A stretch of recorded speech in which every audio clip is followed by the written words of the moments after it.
right, so I'm here with Julie Graesch from Bioworks, and she did a presentation yesterday on Neem and Azadirachtin, and I put up a quick post on my story, and there were a lot of questions about it. So I tracked her down, and I thought we could do a short little mini session on Neem and Azadirachtin. So thanks for taking the time to do this. And thank you, Tad. I appreciate it. Yeah, so why don't we start off with how the neem tree gets processed? Just a real quick explanation on that. So the seed, the fruit is small, almost olive shaped, and as it progresses to maturity, it goes this nice yellow orange color, and it will fall from the tree where it's harvested. And the neem seed after the fruit flesh has been removed, you're left with the kernel, and it does have a hull on it which needs to be removed, like a pistachio. Mm-hmm. So once that's removed, you get the kernel or the seed, which is either solvent extracted or also pressed to remove the oil. And from that oil, you have the raw oil. You have an additional process where it's separated into two different products. One is azadirachtin, and one is clarified hydrophobic extract of neem oil. Since that's a lot of words and most people don't like to say a lot of words, it is shortened often down to just saying neem oil. So it's really important to note that a neem oil product does not have azadirachtin, and an azadirachtin product does not have neem oil. However, there are some combo products that may have both, depending. So it's important to make sure you look at the label to ensure that you are, when you're wanting to purchase, do you want a neem oil for suffocation, or do you want azadirachtin that will have additional insecticidal capabilities?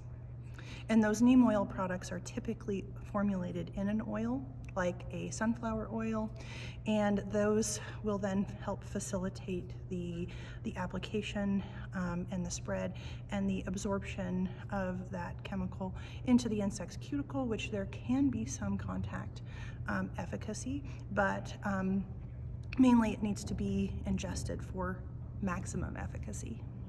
The azadirachtin. The azadirachtin, correct. Okay, so with the neem oil, it's suffocation or cuticle disruption, which you're gonna have a little bit of that with the azadirachtin products as well, because oftentimes they're formulated in oil, but not neem oil. So what is uniquely special about neem oil then, if compared to other oils, if anything? So the neem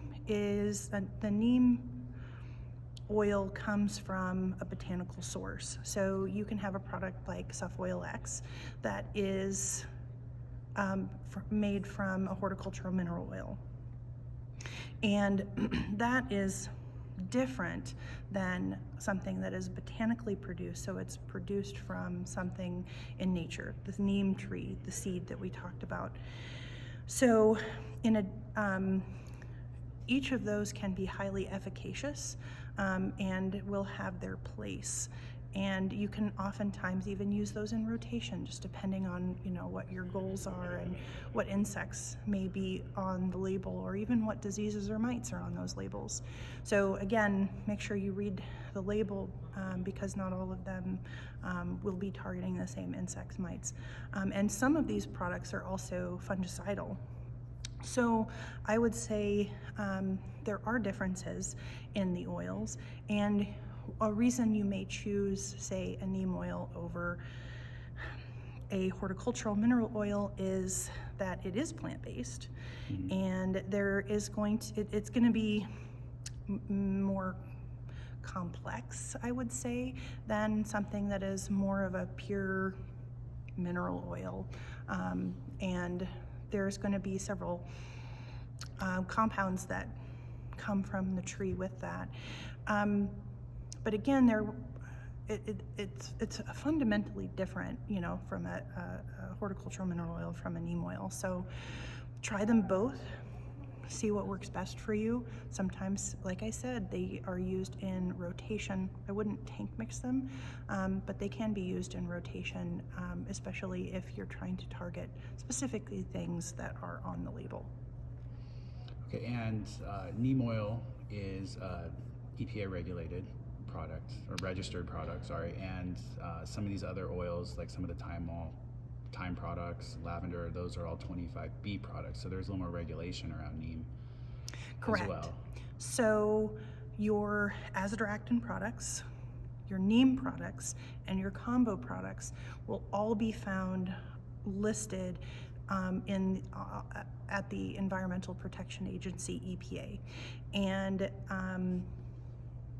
there are a number of Neem and Azadirachtin based products that do have hemp on the label, and you can go onto the EPA website and look for product, search Azadirachtin or neem oil or clarified hydrophobic extract of neem oil, and it should pull up and hemp, and it should pull you up that short list. I think there's around 10 to 15 different labels that are listed on the EPA. Now, at the state level, there may be additional products that the states have approved for use. So do look at your state to see if you do have maybe more options. Now, as far as the 25Bs, those are considered safe by the NOP, or National Organic Program. And because those are considered safe to humans and crops, they have less regulations associated with them. Many of them are essential oil based, and as Tad said, they could be thyme oil based or peppermint oil, rosemary oil. Sometimes you'll have a combination of many of these different oils. They do have an odor to them, and they can work through not only just the suffocation, but you can also have some direct effects on the insects.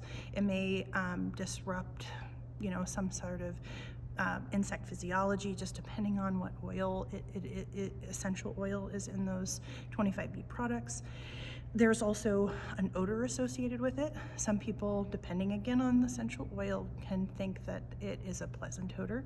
Other people don't think it's a pleasant odor. That does seem to be a little bit dependent on the people, but it's not an offending like maybe a chemical smell would be. Mm-hmm. So, but again, those are 25B products, and they're not registered with the EPA. So there are less regulations associated with them. Maybe many of them don't even have PPE requirements, although I would always tell you that it's important to wear PPE, such as gloves, while making the application, maybe just like a dust mask or something, so you're not inhaling particles and that sort of thing. Safety should always be first when dealing with any kind of spray.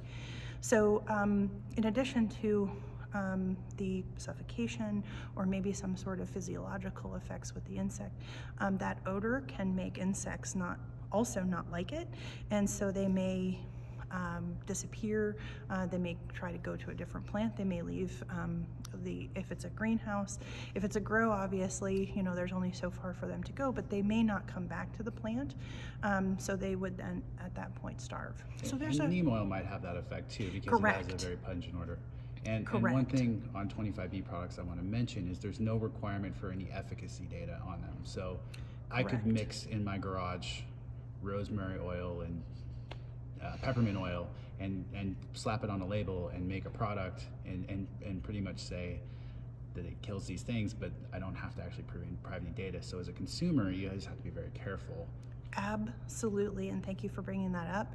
What you could do what you just said, and however, companies that produce 25Bs have scientists, research and development that formulate these products together and have very specific ratios. And there is, for reputable companies, Yes. there is or should be some research and development that has been done to ensure that you have a good emulsion of the essential oils with various formulation components that is going to make a good product, and most importantly that that product will not, say, burn the crop or No cause any other phytotoxicity, yeah. correct phytotoxicity, crop tolerance, and potentially a number of other things. And that's obviously really important. You don't want to burn your crop. So if you mix something up in your own basement and try to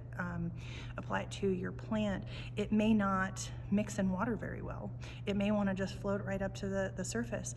A lot of the essential oils are very volatile, and so if you put it into water, it may just volatilize and go poof. So many of these essential oils have been formulated to almost encapsulate the essential oil, so it doesn't volatilize until it gets to the plant where it's going to have that efficacy. So it's more complicated than just Sure, you know, sure. I get what you're saying. Yeah. putting some of these things together and applying it to your plant. There are dangers with doing that, and I think mainly, you know, crop damage being the biggest concern. So getting back to the Neem stuff here, we carry a cold pressed Neem product. My company, Kiss Organics, you don't know that, but we do. One of the things around that is you mentioned it does have a level, it can potentially have levels of azadirachtin. I know originally I had the manufacturer send me stuff and it showed, you know, the ppm of azadirachtin in the product. So when you said Neem oil didn't contain azadirachtin, that kind of surprised me. And then you mentioned this cold pressing. Correct. So I guess my question around that is the Neem cake and the Neem oil, if it's cold pressed, will have some azadirachtin level, but it'll be exponentially lower than the pure azadirachtin product. Is that Correct. Is that right? So the cold pressed Neem is basically that kernel that we talked about earlier. It's pressed. The seed or the kernel is about 40% oil. So with that comes all of the limonoid compounds that are in there, and azadirachtin is actually a collective term because it is botanical. You have more than just azadirachtin. Azadirachtin is the most insecticidally active and highest concentration of those various compounds that is now known as azadirachtin. So you get, depending on the seed quality, you can have anywhere from 300 to, I think, 2,500 parts per million azadirachtin from a cold pressed neem oil or the raw neem oil. And so for instance, with an azadirachtin product, it can be anywhere from 0.15 or less if for homeowners, up to about 6% azadirachtin. And so like Tad said, it's exponentially higher for an azadirachtin product. With azadirachtin in it. Now, with your cold pressed neem oils, you're only going to have a few hundred to maybe a few thousand parts per million azadirachtin. So your main mode of action really with a cold pressed is going to be the neem oil. It is basically more of a neem oil than it is an azadirachtin product, but you will have some of those still in there and potentially get a little bit of additional benefit than a pure neem oil product because those terpenes, those tetraterpenes haven't been removed. And one other thing from Suzanne was that beneficial insects, you may need to wait to do a release with some of these more pungent oils because the beneficials may not want to colonize or infect on the leaf surface as compared to like a horticultural oil. So I just want to throw that in for folks because that's something Suzanne has shared research on in the past. Yeah, so your essential oils and your neem oil products or anything that has a lot of fragrance to it or may have a mode of action associated with repellency, not only may it repel the insects that you don't want, but it may also repel the beneficial insects. Now, those effects are typically fairly short-lived. So maybe a little bit longer than what you can smell, because insects are very sensitive to the odors. And so on the leaf surface level, you may have additional odor and repellency than what you can detect. But I would say that if you're planning, timing is everything with making spray applications of biopesticides and using beneficial insects. So it's important that as you plan out your program, and if you are wanting to, if you see an increase in the number of insects that you want to maybe target with a spray, and you want to use a neem oil or a 25B product, and you're using beneficials as well, and you don't want to kill those beneficials, typically the best timing would be before your next release. So that, and I would, for your neem oils, for 25Bs, I would leave a good, I would say, at least 3-day buffer, maybe longer, 3 to 5 day buffer before you make your next release, just to ensure that you're not killing off those beneficials that you are releasing. What you don't want to do is release and then do a spray, because even a water spray can kill a beneficial.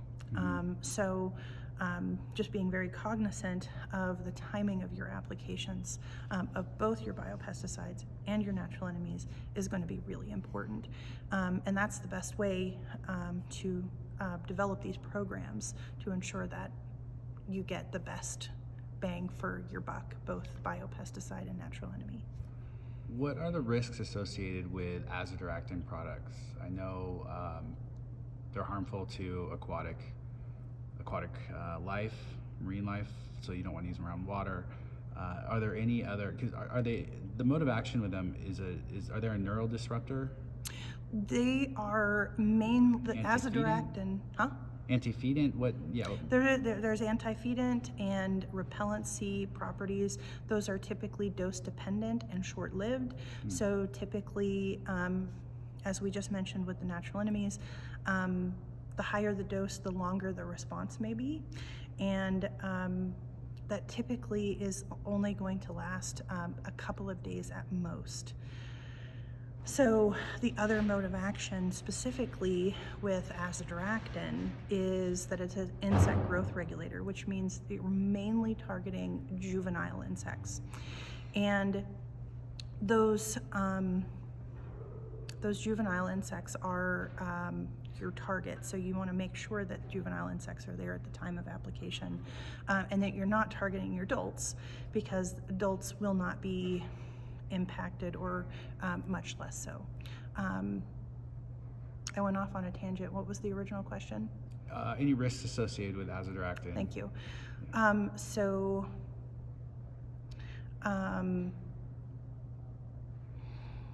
Mode of action is insect growth regulator. So I'm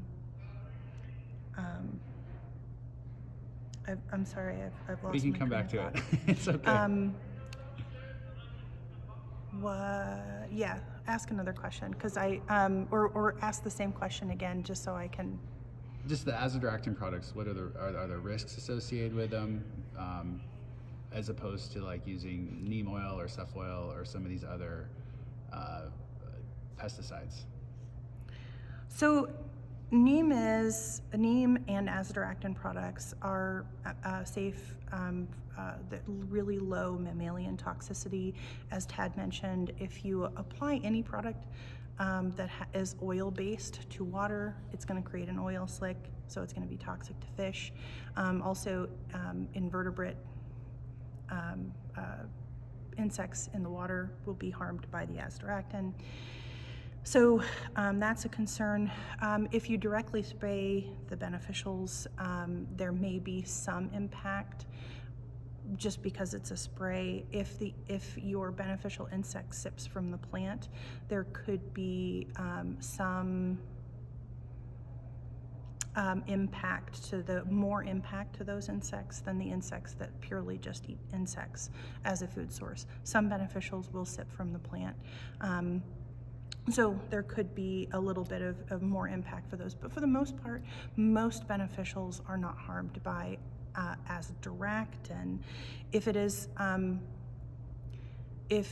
a neem oil, though, of course, there's that suffocation factor, or formulated in an oil, there's a suffocation factor. So once again, you want to try to minimize as much as possible contact with your natural enemies to avoid that risk.